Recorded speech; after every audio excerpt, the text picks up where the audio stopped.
Olá, você que gosta, você que ama, você que quer aprender a palavra de Deus. Hoje mais uma aula para quem está começando agora o estudo da Bíblia, o estudo da teologia. E hoje nós vamos começar uma nova matéria. Olha aí na tela, soteriologia, doutrina da salvação, a matéria mais importante do nosso curso de teologia. Aliás, a Bíblia foi escrita com este propósito, a redenção humana. Este é o objetivo da Bíblia. Não tem nada a ver com a nossa vida material. A Bíblia trata desses assuntos também, mas o assunto primordial, fundamental das Escrituras a pergunta seria essa: onde você vai passar a eternidade? E a Bíblia traz a solução. Você quer passar a eternidade junto de Deus? Então, é isso que nós vamos aprender nesta matéria. Olha que importante. E quais são os tópicos que nós vamos estudar nesta matéria? Olha aí na tela, vou expandir para você. Então, nós teremos a introdução, depois no primeiro capítulo, definição, definindo os termos. Segundo, teoria da vicariedade penal. Terceiro, a justificação. Quarto, a regeneração. Quinto, a santificação. Sexto, sacrifício, reconciliação e redenção. E para terminar, no sétimo, eleição e reprovação. Viu? Um tópico mais importante do que o outro. E nós vamos depender muito das Escrituras. Precisamos da Bíblia neste momento. Não que nas outras matérias nós não precisamos da Bíblia. Claro que precisamos, mas esta é 100% Bíblia. Então vamos começar? Pegue e deixe sempre a sua Bíblia aí do lado, para você já ir pesquisando, ou então anote os textos para você conferir depois. Eu vou expandir na tela os versículos para você, ok? Então vamos lá? Hebreus 12:2. Olha que texto importante. Olha aí na tela. Olhando para Jesus, autor e consumador da fé, o qual, pelo gozo que lhe estava proposto, suportou a cruz, desprezando a afronta, e assentou-se à destra do trono de Deus. Olha que versículo importante. Olhando para Jesus. Eu, de vez em quando, encontro pessoas decepcionadas com o mundo evangélico, com a igreja, com a denominação. E eu sempre tenho lido esse texto. Olhe para Jesus. Não olhe para o homem, não. Não olhe para o líder, não. Os líderes tentam, se esforçam, mas são humanos. Tem falhas. Agora, olhe para Jesus. Ele que é o autor e consumador da nossa fé. Não deposite a sua fé no ser humano, não. Eu sempre tenho ajudado os meus alunos com este texto bíblico. Então, a denominação, ela é importante, mas ela não é tudo. Ali é apenas um ajuntamento de pessoas para adorar a Deus, para aprender a palavra de Deus, para divulgar a palavra de Deus. Mas o fundamento é Cristo. Vamos ler mais um texto?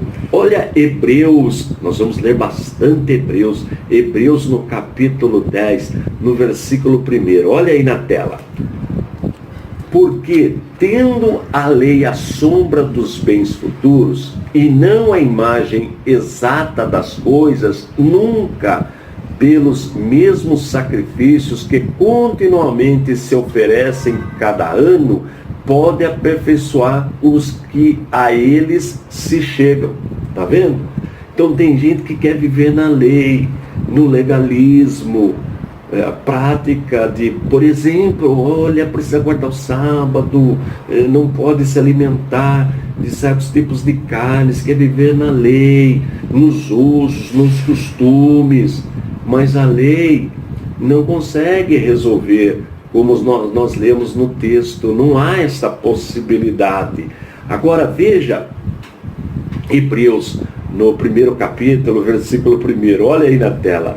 Havendo Deus antigamente falado muitas vezes e de muitas maneiras aos pais, pelos profetas, a nós falou-nos nestes últimos dias pelo Filho. Olha aí que maravilhoso que é esse texto. Voltando para Jesus.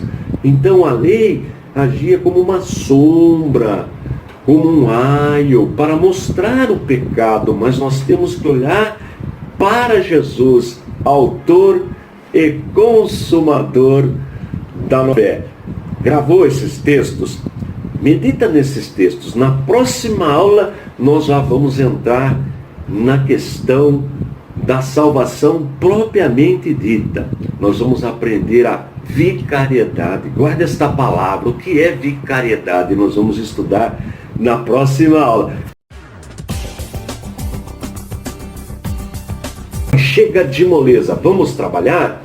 Na aula passada nós já aprendemos que Jesus é o autor e consumador da nossa fé. Jesus é quem salva. Devemos sempre olhar para Jesus. Olha, é importante. E agora eu vou expandir para você aí um detalhe desta matéria muito importante. Olha aí na tela.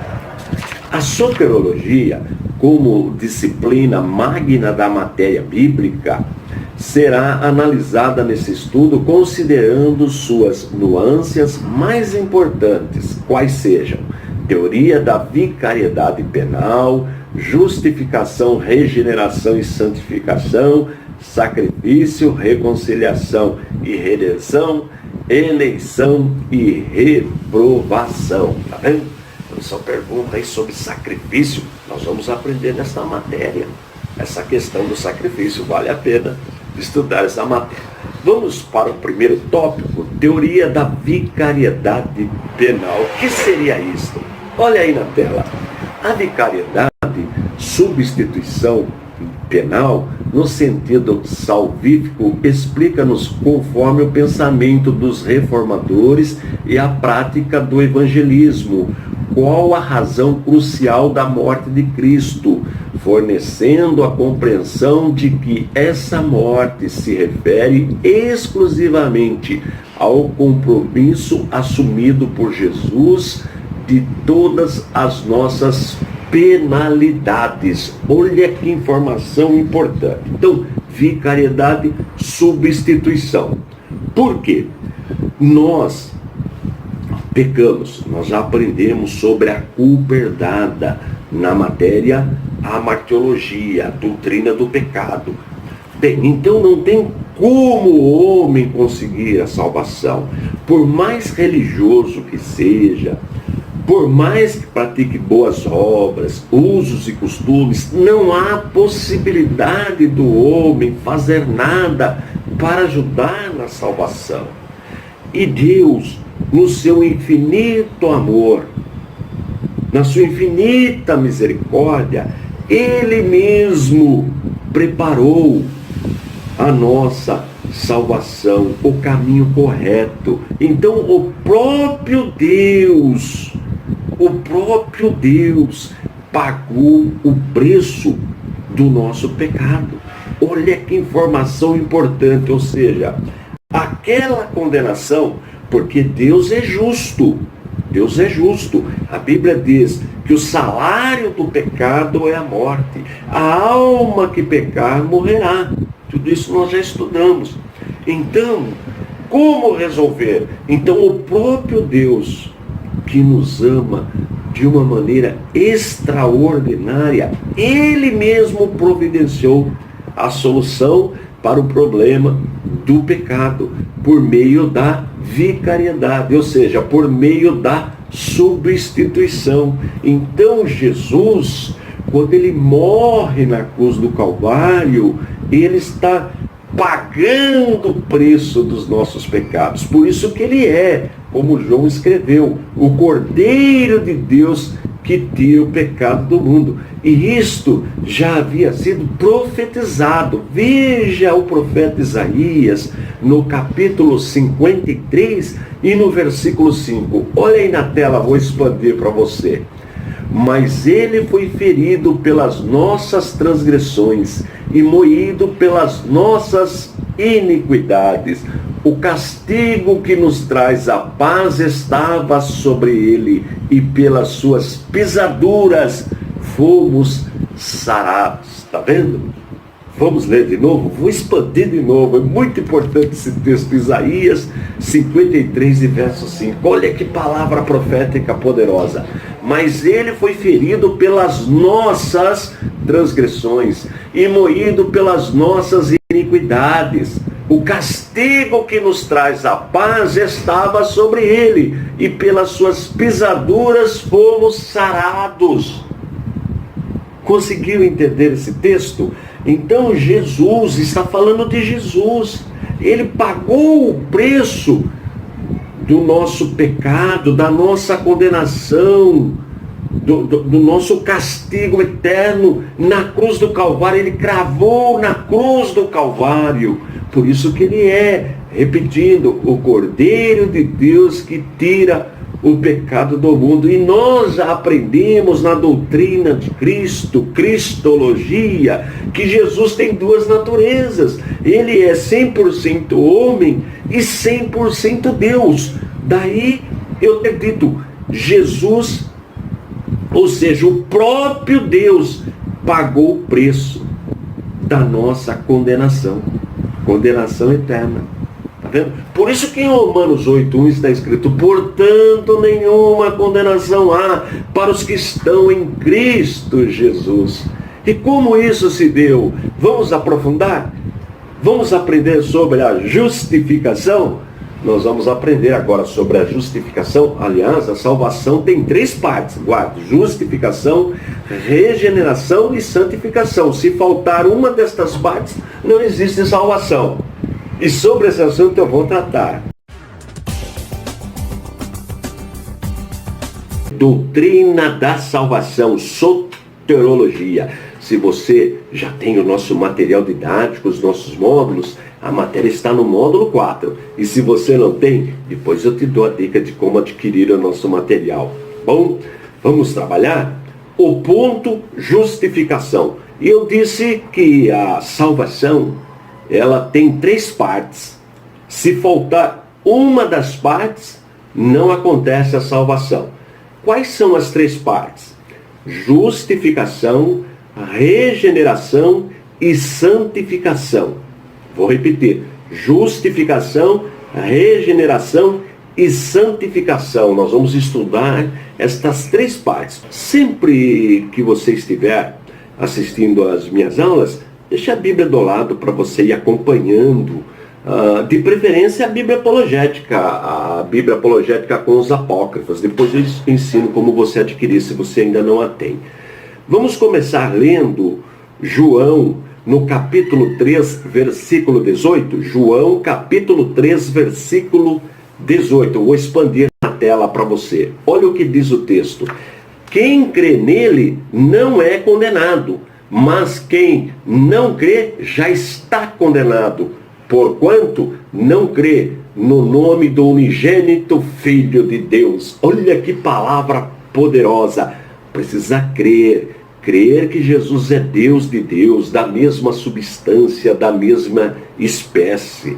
Deus só tem um filho, só um filho, Jesus Cristo, nosso Senhor. Ah, mas nós não somos filhos de Deus? Sim, se você reconheceu que é pecador e aceitou Jesus Cristo como seu único e suficiente Salvador, você torna-se filho de Deus por adoção. Por adoção, tá? Filho da mesma espécie, Deus de Deus, do mesmo gênero, só Jesus Cristo, nosso Senhor. Por isso que nós aprendemos em Cristologia que Jesus é 100% Deus e 100% homem. Daí ele ser a ponte, o único caminho. Olha que ensino maravilhoso. Vamos ver o que está escrito em Romanos. Isso foi escrito pelo apóstolo Paulo, o apóstolo dos gentios. Romanos capítulo 3, versículos de 21 a 24. Olha aí na sua tela. Mas agora se manifestou sem a lei a justiça de Deus, tendo o testemunho da lei e dos profetas, isto é, a justiça de Deus pela fé em Jesus Cristo, para todos e sobre todos os que creem. Porque não há diferença. Porque todos pecaram e destituídos estão da glória de Deus, sendo justificados gratuitamente pela sua graça, pela redenção que há em Cristo Jesus. Olha, tá vendo? A salvação é de graça. Eu sempre comento com os meus alunos do curso presencial, eu faço uma analogia. E eu digo o seguinte: vamos imaginar num casamento, você é convidado para um casamento. Aí normalmente nós temos por tradição levar um presente para o casal. Então você leva lá, vamos dizer que você comprou um faqueiro bonito, está levando de presente para o casal. Chega lá no casamento, você entrega, né, um presente. Aí o noivo diz assim para você: não, eu quero pagar, quanto custou? Fala aí o valor, eu quero te dar um cheque, eu quero pagar o presente que você me deu. Você vai se ofender, não vai? Vai ficar triste, não vai? Porque você está apresentando uma pessoa. Você não quer nada em troca, você está dando um presente. Você comprou com muito carinho, dentro das suas possibilidades, para abençoar aquele casal. Se o noivo falar que quer pagar, você vai ficar ofendido. Da mesma forma, tem gente que quer pagar a salvação. Por exemplo, com obras da lei. Isso ofende o nosso Deus. Por quê? Porque Ele nos deu de presente a salvação. E por que Ele deu de presente? Porque nós não temos condições, absolutamente condição nenhuma de pagar a nossa salvação. Por isso que nós somos justificados. Olha que bênção. A morte de Jesus, a vicariedade, Ele substituiu, Ele assumiu a nossa culpa. Quando Ele morre na cruz do Calvário, Ele está pagando por todos os nossos pecados. Os pecados que nós já cometemos, os pecados que nós estamos cometendo e os pecados que nós vamos cometer. Daí Ele ser o nosso advogado, tá vendo? Vamos em frente, vamos ver o que diz Romanos, no capítulo 3, versículo 26, também foi escrito por Paulo. Olha aí na tela. Para a demonstração da sua justiça neste tempo presente, para que Ele seja justo e justificador daquele que tem fé em Jesus. Olha que coisa maravilhosa. Fé em Jesus. Tá vendo? Daí nós ensinamos, e a Bíblia diz, Ele é o autor e consumador da fé. Elemento necessário para a salvação, a única coisa da nossa parte é depositar a nossa fé em Jesus Cristo. Vamos um pouquinho adiante? Olha o que Paulo escreveu para o pastor Tito. Olha aí, Tito 3, de 5 a 7. Olha que texto maravilhoso.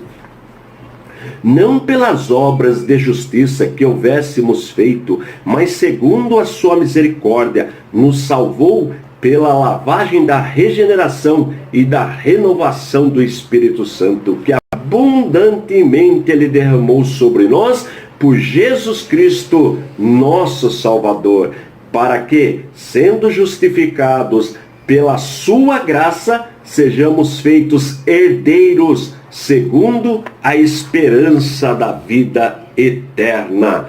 Viu? Entendeu a doutrina da salvação? Essa é a primeira parte, a justificação. Quem nos justifica? Cristo Jesus, nosso Senhor. Olha aí na tela a declaração legal de Deus acerca da justificação. Aí vem Romanos 8, 33 a 34. Olha aí na tela. Quem tentará acusação contra os escolhidos de Deus? É Deus quem os justifica. Quem é que condena? Pois é Cristo quem morreu, ou antes quem ressuscitou dentre os mortos, ou qual está à direita de Deus e também intercede por nós. Está vendo? Então, à vista de Deus, olha aí na tela, somos declarados justos. Olha que importante a justificação. É Ele quem nos justifica. Está vendo? Não é pelas obras da lei, pelos usos e costumes e tanta coisa, jugo pesado que muitas religiões colocam sobre as pessoas, escravizam as pessoas. Mas você está aprendendo pela palavra de Deus que a salvação é de graça, porque foi Ele que morreu por nós. A nossa parte, precisamos apenas depositar a nossa fé em nosso Senhor e Salvador Jesus Cristo. Na próxima aula nós vamos tratar da regeneração, tá bom? São 3 partes: justificação, regeneração e santificação. Na próxima aula nós continuaremos com este assunto maravilhoso. E se você quiser aprofundar mais, eu queria saber mais, eu queria material, então acesse o nosso site, o www.icp.com.br, www.icp.com.br. Tem muito material lá para você gratuito, você pode baixar, imprimir, usar para ensinar na igreja. Fique à vontade, aproveite e dê uma olhadinha aí nos nossos cursos, no nosso material didático. Dá uma olhadinha aí e faça o seu pedido. Em 1 ano você conclui o curso básico enviando todas as atividades para a gente. As atividades estão nos módulos. O envio pode ser pelo correio ou pode enviar também por e-mail. Nós estamos estudando as 3 partes da salvação. Aliás, se faltar uma destas 3 partes, não é salvação. Olha que matéria importante. E a matéria está no módulo 4, tá? Se você já tem o nosso material didático, é só abrir aí no módulo 4, Doutrina da Salvação. E quem não adquiriu, no final da aula eu ensino como adquirir. Bem, a salvação, como eu disse, ela tem 3 partes: justificação, regeneração e santificação. Na aula anterior nós estudamos sobre a justificação e agora nós vamos aprender sobre a regeneração. Olha que ponto importante. Eu vou expandir um texto para você aí na tela, para você acompanhar a leitura. Dá uma olhadinha aí. Regeneração. O ato regenerativo que se inicia com Deus, comunicando em nosso espírito as suas verdades. É decisivo e instantâneo quanto à aplicação, mas quanto ao processo é gradual. É a partir desse divino procedimento que a natureza humana do convertido passa a ser moldada de acordo com o interesse do Pai. Olha que importante este assunto. Bem, como nós vimos, a regeneração é um ato divino, vem de Deus. O crente não se auto-regenera. Não. É Deus que nos regenera. E esta atuação, ela começa com o Espírito Santo em nossas vidas. Você sabia disso? Aliás, para fazer parte da igreja, como organismo, como corpo de Cristo, precisa necessariamente ter o Espírito Santo, que é diferente dos dons. Isso nós já aprendemos em Teologia Sistemática 3. Se perdeu a aula, confira aí no playlist, Teologia Sistemática 3. Muito bem. Agora, como eu havia dito, é a palavra de Deus que regenera o crente. Eu vou colocar um texto bíblico para você observar a importância do Espírito Santo em nossas vidas, da regeneração divina. Dá uma olhadinha aí na tela. Diz assim o texto, está em João 3:3, diz assim: Jesus respondeu e disse-lhe: na verdade te digo, que aquele que não nascer de novo, não pode ver o reino de Deus. Está vendo? Então, primeira coisa, um novo nascimento. Esse é um diálogo que Jesus estava tendo com o príncipe, com o Nicodemos, que pertencia ao Sinédrio. Ele era fariseu, conhecedor da lei. Ele foi ter com Jesus. Então Jesus abre esse diálogo com ele sobre a regeneração. Portanto, como eu disse, a regeneração é obra divina, é o Espírito Santo que atua em nossas vidas. Quando a pessoa reconhece que é pecadora e entende que Jesus Cristo, ele começa a ter esse esclarecimento que de fato Jesus Cristo é o Cordeiro de Deus que tira o pecado do mundo. É Ele que nos traz a salvação, que nos justifica. Isso é regeneração, ou seja, é o momento instantâneo, quando o Espírito Santo atua na vida da pessoa. Olha que importante, ele já atuou na sua vida. Você tem esta convicção, você crê que é pecador, você aceitou essa condição e aceitou Jesus Cristo como seu único e suficiente Salvador. Então, quem fez isso em você foi o Espírito Santo. Sabia disso? Isso acontece no ato da conversão. Muito bem. Olha o que diz este outro slide. Eu vou expandir para você. De novo. Exclusividade da ação divina, guarde isto. Para a regeneração, todavia, não se observa uma participação humana, estando fora do alcance da nova criatura o desempenho de qualquer papel que colabore com a providência regenerativa divina. Viu que importante? Isso precisa ficar claro na vida do crente. Ele não se auto-regenera. É Deus que regenera. É uma atuação divina em nossas vidas. Olha o que Pedro escreveu na sua primeira carta, no capítulo 1, no versículo 23. Eu vou expandir aí na tela para você. Olha aí.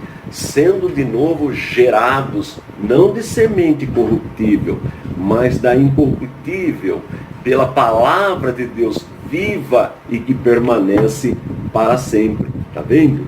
Então, gerados, regenerados pela palavra, nós somos todos criaturas de Deus, mas quando o Espírito Santo atua em nossa vida, como quando nós recebemos o Espírito de Deus em nossa vida, então ele nos adota. Olha que coisa maravilhosa. A pessoa passa a ser filho de Deus por adoção. Isto é obra do Espírito Santo, obra da palavra de Deus. Olha que importante quando nós ensinamos a genuína palavra de Deus, que ela tem poder na vida da pessoa. Vou colocar mais um texto para você que Pedro escreveu também na sua primeira carta, no 1º capítulo, versículo 3. Olha aí na tela. Operador da regeneração. Bendito seja o Deus e Pai de nosso Senhor Jesus Cristo, que, segundo a sua grande misericórdia, nos gerou de novo para uma viva esperança pela ressurreição de Jesus Cristo entre os mortos. Está vendo? De novo a palavra de Deus.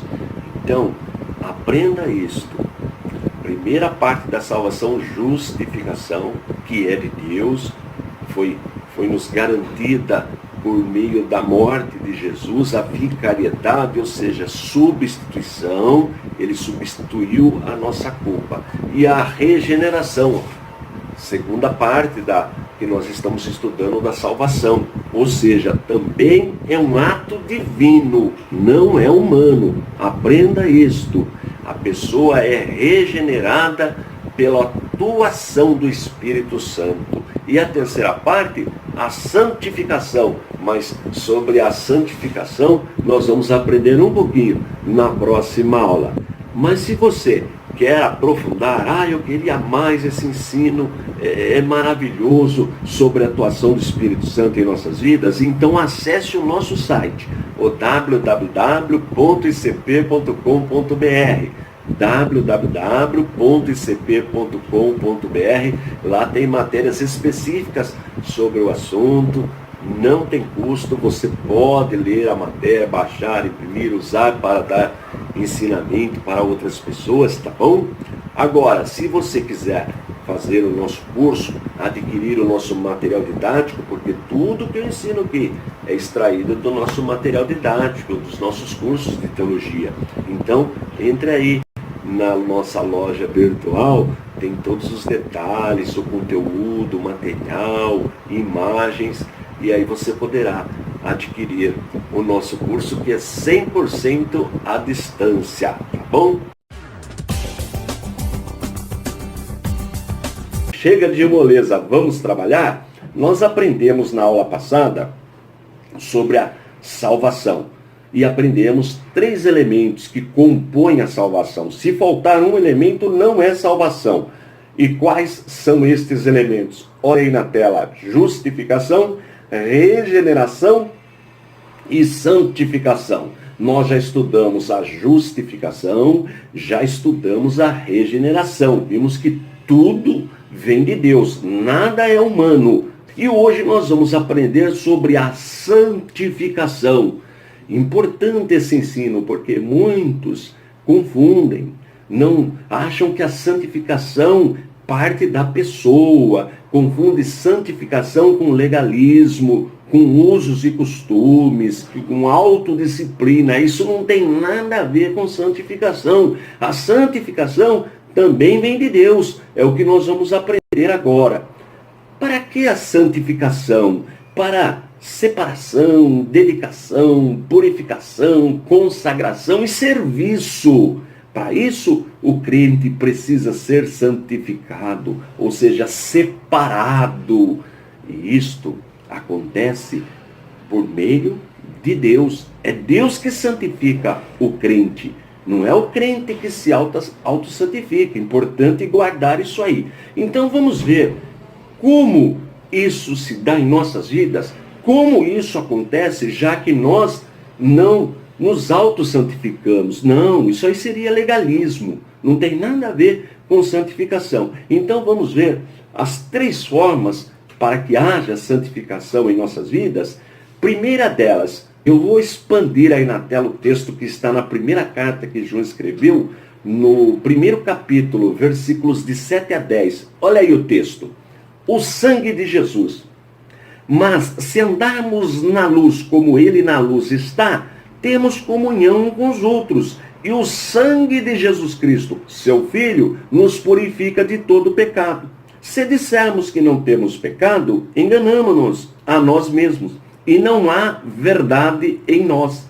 Se confessarmos os nossos pecados, ele é fiel e justo para nos perdoar os pecados e nos purificar de toda injustiça.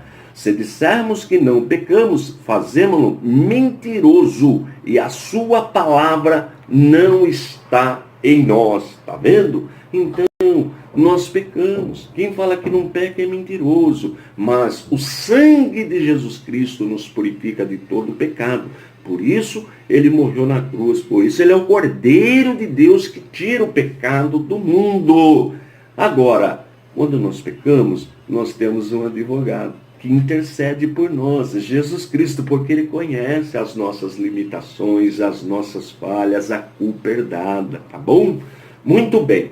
Segundo elemento para que haja santificação. Olha aí na tela, vou expandir para você. Primeira carta que Paulo escreveu aos Coríntios, capítulo 6, versículo 11. Olha aí na tela. O Espírito Santo.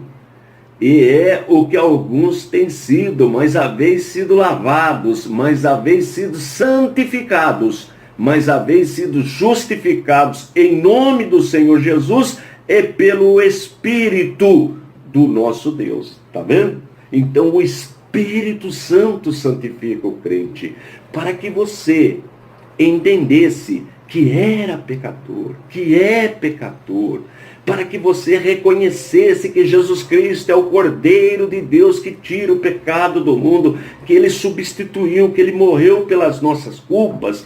Houve necessidade da revelação do Espírito Santo. Não foi você que descobriu, não, pela sua sabedoria, pelo conhecimento humano. O Espírito Santo que nos revelou, que abriu as nossas mentes, abriu os nossos olhos espirituais. Está vendo? Então o Espírito Santo habita no crente, o que não tem nada a ver com os dons espirituais. Nós já aprendemos sobre isso aí. Ah, professor Antônio, eu nunca falei línguas. Você pode nunca ter falado em línguas, mas você tem o Espírito Santo, se você reconheceu que é pecador e se você aceitou Jesus Cristo como seu único e suficiente Salvador. Então é Ele que vai te santificar, que vai te dar discernimento e força para vencer as lutas. Mas é só isso? Não! Terceiro elemento, olha aí na tela, vou expandir para você, a palavra de Deus. Olha o que diz Pedro no primeiro capítulo versículo 23. Sendo de novo gerados, não de semente corruptível, mas da incorruptível, pela palavra de Deus viva e que permanece para sempre. Está vendo os elementos da santificação? O sangue de Jesus, o Espírito Santo e a palavra de Deus. Daí a importância do crente, do cristão, todos os dias, ler a palavra de Deus, se alimentar da palavra de Deus, porque é ela que nos santifica. Sempre tenho dito aqui, pega 1% do tempo que Deus te dá todo dia, dos 1440 minutos que Deus deposita para você todo dia na poupança da vida, pegue 1%, ou seja, 14,4, arredonda para 15 minutos. Tire todo dia 15 minutos de leitura da palavra de Deus. Ah, mas eu leio e não entendo. Não tem problema, leia todo dia. O Espírito Santo vai te dar entendimento, tá bom? Bem, na próxima aula nós vamos continuar esse assunto maravilhoso. Chega de moleza, vamos trabalhar? Doutrina da salvação, eleição e reprovação. Olha que tópico importante. E por que este tópico? Nós temos no cenário evangélico duas correntes teológicas. A corrente que ensina a predestinação e a corrente que ensina o livre-arbítrio. Você sabia disso? De repente, se você é de uma igreja presbiteriana histórica, o assunto, neste ponto, vai focar na predestinação. Uma vez salvo, salvo para sempre. Mas se você pertence a uma corrente, por exemplo, assembleiana, então você vai aprender a doutrina do livre-arbítrio. A doutrina da predestinação foi desenvolvida pelo teólogo João Calvino e a doutrina do livre-arbítrio pelo teólogo Jacob Armínio, tá bom?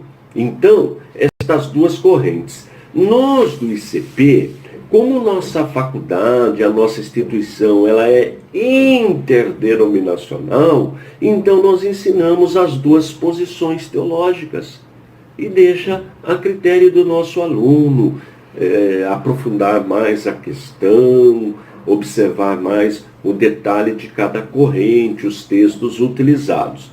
Então, como eu disse, já que o ICP é interdenominacional, nós vamos mostrar para você as duas posições, apenas alguns versículos, tá? Destas duas correntes teológicas. Então, vamos começar pela corrente que ensina a predestinação. Então, vamos ver o texto bíblico, eu vou expandir aí na tela para você. Olha esse texto de Atos 13:48 que diz: E creram todos quanto estavam ordenados para a vida eterna. Está vendo? Então, só creram aqueles que estavam, todos aqueles que estavam ordenados para a vida eterna, ou seja, predestinados para a vida eterna. Você viu? Texto forte, utilizado por aqueles que defendem a predestinação. Vamos ver um outro texto? Olha Romanos, no capítulo 8, versículos 29 e 30. Vou expandir aí na tela para você. Diz assim: Porque os que dantes conheceu, também os predestinou, para serem conforme a imagem do seu Filho, e aos que predestinou, a estes também chamou. E aos que chamou, a estes também justificou. E aos que justificou, a estes também glorificou. Está vendo aí? Um texto forte, um texto clássico daqueles que defendem a doutrina da predestinação. Agora, já veja, olha esse texto, dá uma olhadinha nesse texto de Romanos 5:8. Olha que interessante, eu vou expandir para você. Mas Deus prova o seu amor para conosco, em que Cristo morreu por nós, sendo nós ainda pecadores. Está vendo? Então aí já não fala da predestinação. Portanto, é um texto utilizado por aqueles que ensinam o livre-arbítrio. Vamos para mais um texto? Olha aí que interessante. Apocalipse 3:30. Olha esse texto.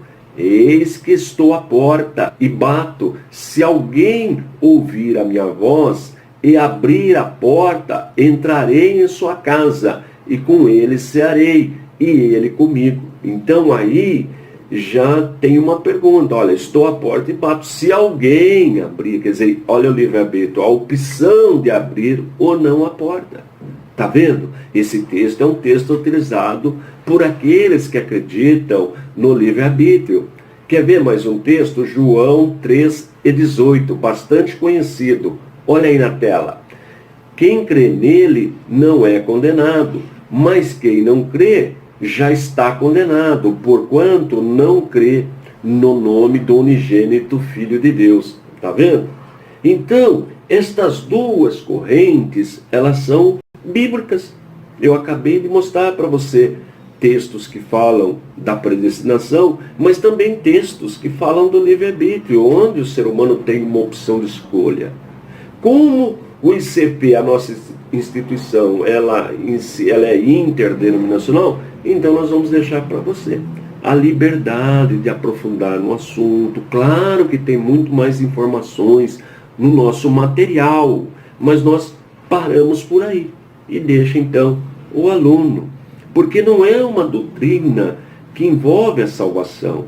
Essa doutrina, ela não é fundamental para a salvação, como nós já aprendemos no começo da matéria, tá bom?